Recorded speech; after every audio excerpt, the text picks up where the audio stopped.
Bismillahirrahmanirrahim. In this lecture, I will discuss the model paper for FSC Part 1 KPK boards. अभी जो recently pattern update किया है SLO based paper होगा अब KPK boards का, तो एक मॉडल पेपर अपलोड हुआ है, वही मॉडल पेपर मैं डिस्कस करूँगा और साथ में डिफरेंस बताऊँगा कि जो पहले पेपर था और अब पेपर है उसमें मेन डिफरेंस क्या होगा। सबसे पहले जो पेपर होता था उसके 100 मार्क्स थे, अभी भी 100 मार्क्स होंगे। 3 आवर्स का ड्यूरेशन था, अभी भी 3 आवर्स का ड्यूरेशन होगा। 3 सेक्शंस थे, अभी भी 3 सेक्शंस होंगे। जिस तरह पहले सेक्शन ए में 20 MCQs थे, अब भी सेक्शन ए में 20 MCQs और 20 मार्क्स होंगे। अब फ़र्क क्या है इन MCQs में और पहले वाले MCQs में?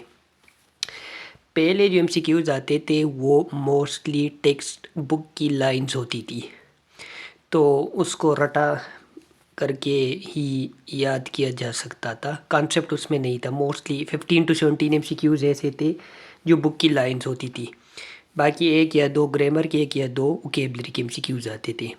अब जो MCQs आएंगे वो बेसिकली 3 एरियाज से आएंगे। Number 1 English grammar, number 2 vocabulary and number 3 elements of short story या elements of story of a story and elements of poetry. Poetry के एलिमेंट्स, शॉर्ट स्टोरी के एलिमेंट्स, या सिंपल वर्ड्स में आप कह सकते हैं एलिमेंट्स ऑफ लिटरेचर के एलिमेंट्स और वोकेबलरी और ग्रामर। इन 3 एरिया से MCQs आएंगे। और अब जो MCQs आएंगे वो कॉन्सेप्चुअल होंगे। कॉन्सेप्चुअल का मतलब ये है कि रट्टा लगाने, मेमोराइजेशन की ज़रूरत नहीं होगी। यूनिट की कॉन्सेप्चुअल स्टडी के बेस पर ही अटेम्प्ट की जा सकती है ये MCQs। जबकि पहले जो आते थे उसके लिए बुक की लाइंस को देखना पड़ता था, बुक की लाइंस को याद करना पड़ता था। तो देखते हैं ये MCQs सॉल्व करते हैं। सबसे पहले MCQ number 1, a figure of speech where an a comparison is made between two unlike quantities without the use of the word like और इज। अब ये पोइट्री का एक एलिमेंट है या लिटरेचर का एक एलिमेंट है। प्रोज में भी यूज़ हो सकता है, ज़रूरी नहीं है कि पोइट्री में हो। तो जब हम दो चीज़ों को कंपेयर करें और उसमें एज और लाइक जैसा वर्ड ना यूज़ करें, इसको हम कहते हैं मेटाफर। तो इसका करेक्ट आंसर होगा सी। एपेक्स सिमिली कहते हैं ऐसी कंपैरिजन को जो एक से ज़्यादा लाइन में हो।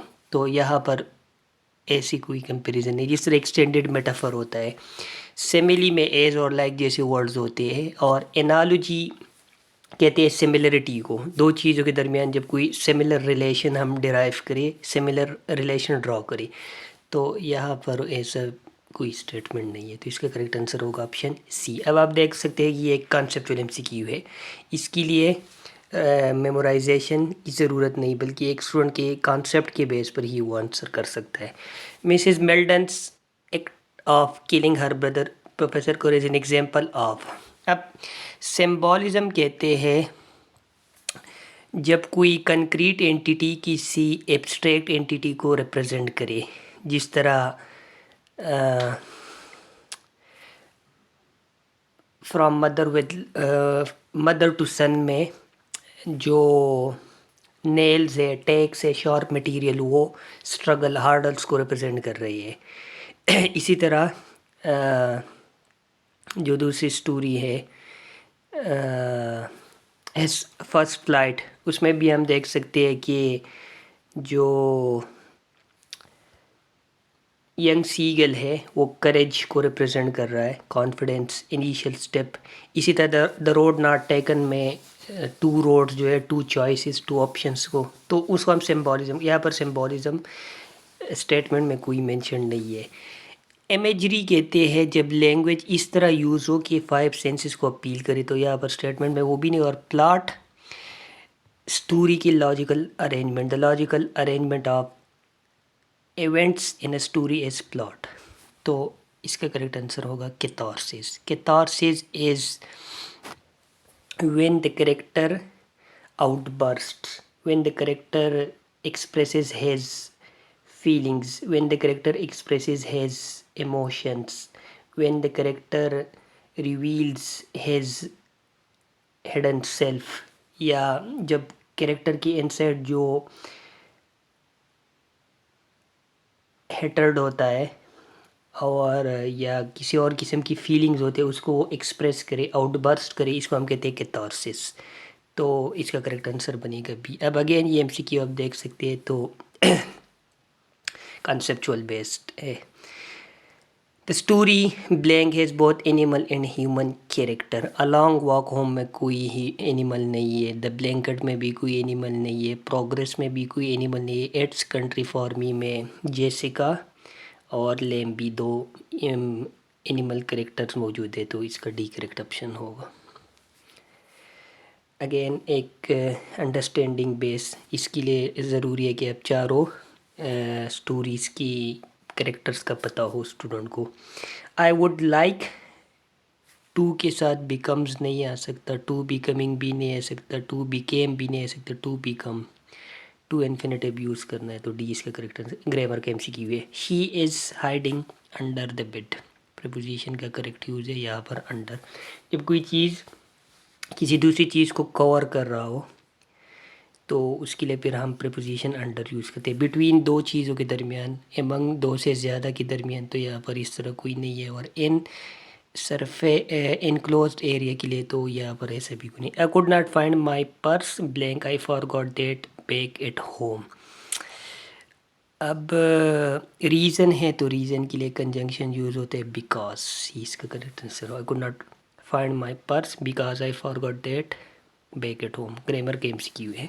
अब आप देख सकते हैं ये तीन तरीके की एक तरह की एमसीक्यूज आती है, या ग्रामर बेस्ड, या वोकेबलरी बेस्ड, और या literature based, elements of literature.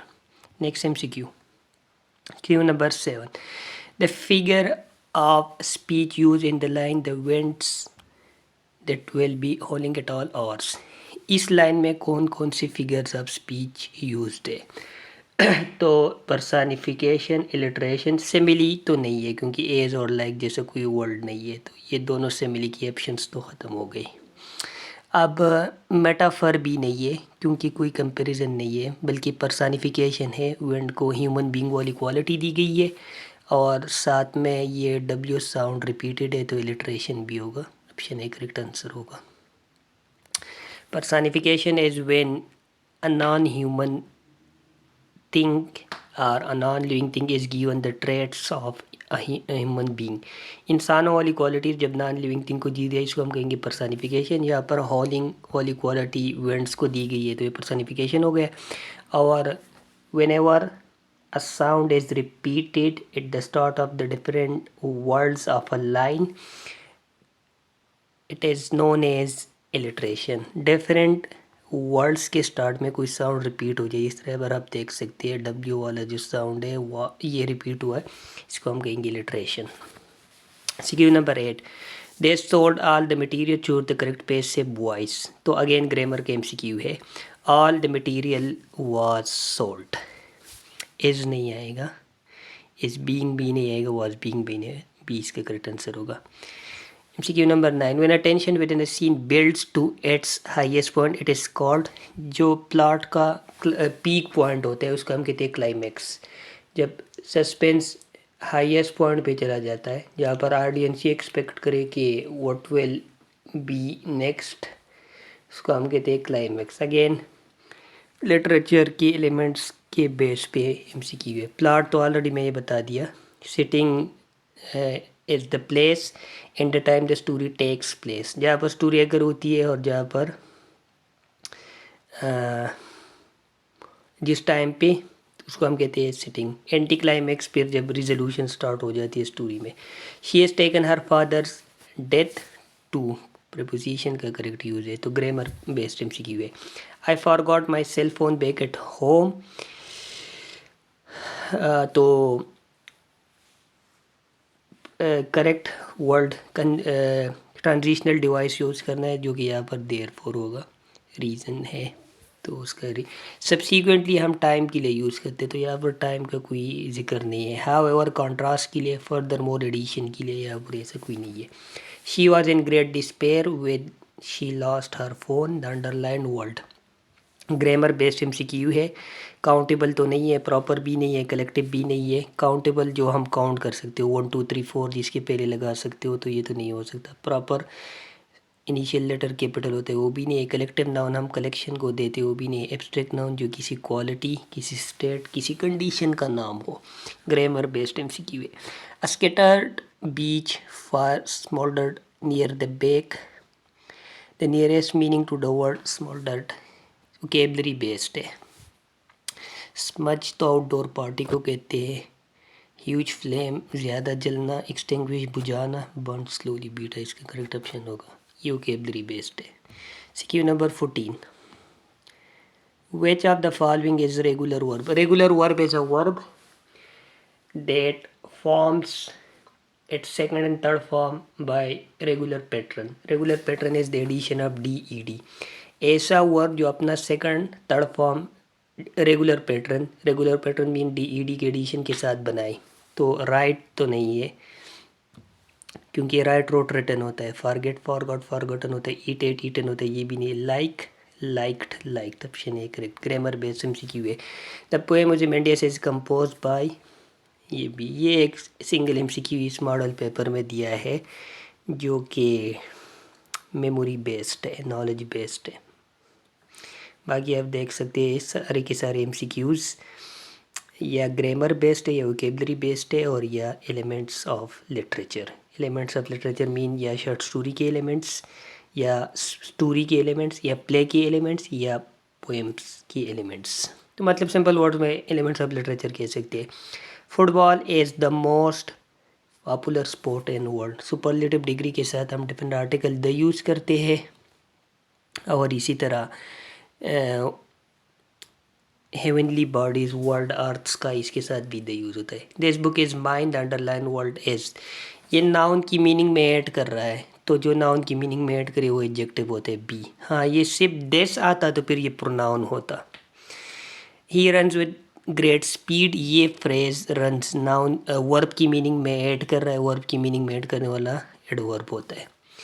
Grammar based है। What is the purpose of author behind writing story. अब ये लिटरेचर के एलिमेंट्स की बेस पे है, कॉन्सेप्चुअल एमसीक्यू है। तो helping the needy, showing superiority, showing ये नहीं, पहला वाला ऑप्शन ठीक होगा। Courage and self confidence. What does dream in the poem dream with dream signify, again literature की बेस्ड की बेस पे एमसीक्यू है। डे ड्रीमिंग का कोई जिक्र नहीं है, लाइफ का भी कोई जिक्र नहीं है, और हैप्पीनेस भी नहीं है। पोएम आप पढ़ेंगे तो a dream with in a dream के बाद उसने फिर होप की जिक्र किया हुआ है, तो ऑप्शन ए इसका करेक्ट आंसर होगा। एमसीक्यू हो गए ख़त्म, और वही 3 तरीके के एमसीक्यूज है। अब नेक्स्ट जो क्वेश्चन होगा सेक्शन बी में 20 मार्क्स तो उसके गए। सेक्शन बी के होंगे 50 मार्क्स। पहले भी 50 होते थे, लेकिन पहले जो 50 मार्क्स होते थे वो शॉर्ट क्वेश्चंस होते थे 13 में से करने होते थे 10, और एक एक के 5 मार्क्स थे तो 50, और वो एक्सरसाइज के क्वेश्चंस होते थे या पैराफ्रेज और एक्सप्लेनेशन होता था। अब ऐसा नहीं होगा। अब ये होगा कि ये जो क्वेश्चन नंबर 2 है, क्वेश्चन नंबर 2 ये जो गिवन है इसमें टोटल है 7 क्वेश्चन, 7 में से 5 करने हैं और एक के है 5 मार्क्स, तो 5 मल्टीप्लाइड बाय 5 इसके हो गए 25 मार्क्स। अब ये जो 5 क्वेश्चंस अटेम्प्ट करने हैं आउट ऑफ 7, एक एक का 5 मार्क्स है। ये किसी भी यूनिट से हो सकते हैं और ये एक्सरसाइज के क्वेश्चंस नहीं होंगे। पहले तो एक्सरसाइज के क्वेश्चंस होते थे, अब एक्सरसाइज की नहीं होंगी। मिसाल के तौर पर फर्स्ट क्वेश्चन देखिए, हाउ इज़ मेंटास कैरेक्टर फ्लेक्सिबल और inflexible, justify your answer.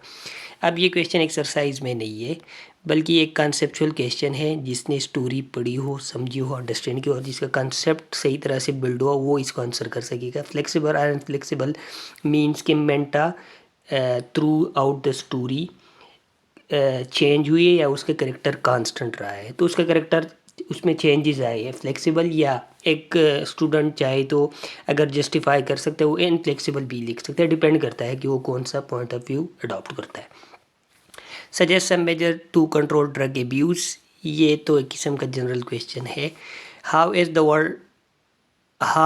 World is too much with us a sonnet, यहाँ पर स्टूडेंट ने जस्टिफाई करना है कि ये जो पोएम है ये सोनेट किस तरह है। तो सोनेट इस तरह है कि सोनेट में 14 लाइन्स होते हैं, इस पोएम में भी 14 लाइन्स है। 14 लाइन 2 पार्ट्स में डिवाइडेड होती है, इधर भी 2 पार्ट्स में डिवाइडेड है। 8 पार्ट होते, पहले पार्ट में 8 लाइन्स होते हैं, दूसरे में 6 लाइन्स होती है। तो इसी तरह इसमें भी है। तो ये एक सोनेट है, इस तरीके से जस्टिफाई किया जा सकता है। What is the theme, good temper का थीम और ये यूनिवर्सल थीम किस तरह है। फिर एंटी क्लाइमेक्स जो है प्रोग्रेस में, वो बताना है कि ये आप इससे सेटिस्फाइड है या नहीं। आप पर्सनल पॉइंट ऑफ व्यू पूछे तो दोनों स्टूडेंट लिख सकते हैं, लेकिन उसकी जस्टिफिकेशन कर दी है। फिर करेक्टर स्केच लिखना है। और लास्ट क्वेश्चन है कि क्या आप सिंपैथी फील करते हैं नौरसाद, जो कि द वाइट लैम्प का कैरेक्टर है। तो ये जो 7 क्वेश्चंस है, अब ये जनरल मतलब इन सेंस की एक्सरसाइज की नहीं होंगे, कॉन्सेप्चुअल क्वेश्चंस होंगे। इनमें से 5 करने और एक एक के 5 मार्क्स है। तो इसके लिए अब प्रिपरेशन का तरीका ये होगा कि जो यूनिट्स है उसको कॉन्सेप्चुअली प्रिपेयर करना पड़ेगा, उसकी वोकेबलरी, उसके एलिमेंट्स, उसके डिफरेंट एस्पेक्ट्स, ये चीज़ें पढ़नी होगी। पहले तो मेजर फोकस ट्रांसलेशन और एक्सरसाइज पे होता था, अब यहाँ पर वो नहीं, बल्कि यहाँ पर कॉन्सेप्ट, वोकेबलरी, ग्रामेटिकल जो एस्पेक्ट्स है, इन चीज़ों पे फोकस की ज़रूरत होगी। तो ये हो गया पहला क्वेश्चन सेक्शन बी का। सेक्शन बी का नेक्स्ट क्वेश्चन है, अब ये भी कंप्रेhension का ही क्वेश्चन है। कंप्रेhension का मतलब कि ये पैराग्राफ है और इस पैराग्राफ के बाद ये 4 क्वेश्चंस है इस पैराग्राफ के बेस पे।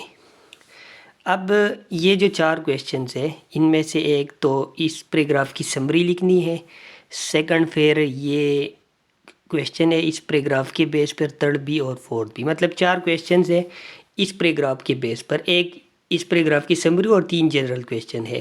अब इसके मार्क्स जो है वो समरी के 5 है और बाकी 3 है, तो 14 मार्क्स इसके हो गए।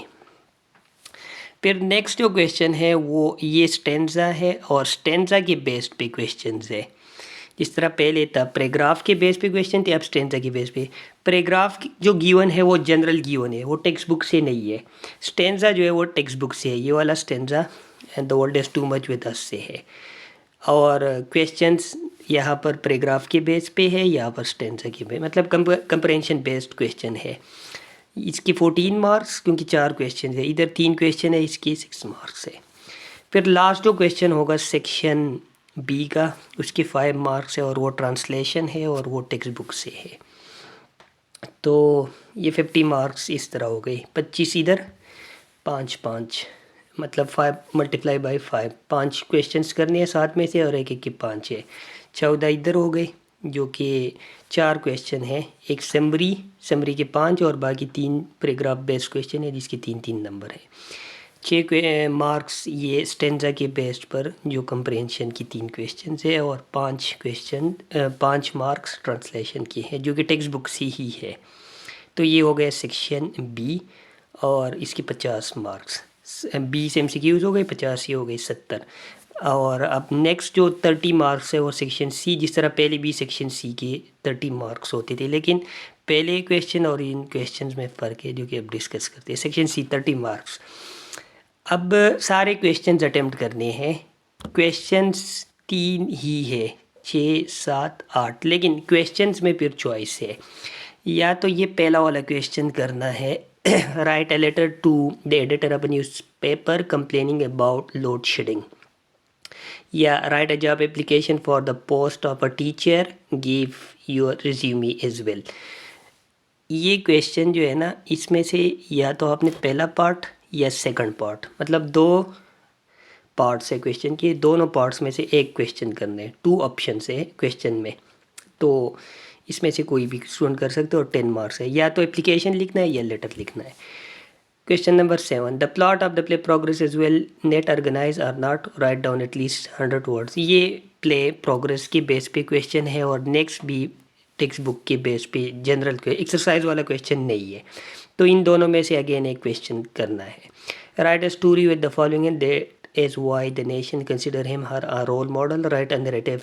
अब क्वेश्चन नंबर 8 लास्ट क्वेश्चन जो है अगेन 2 पार्ट्स है, या तो स्टोरी लिखनी है या narrative incident. Narrative incident means event, action, मतलब स्टोरी इसको भी कह सकते हैं सिंपल वर्ड्स में।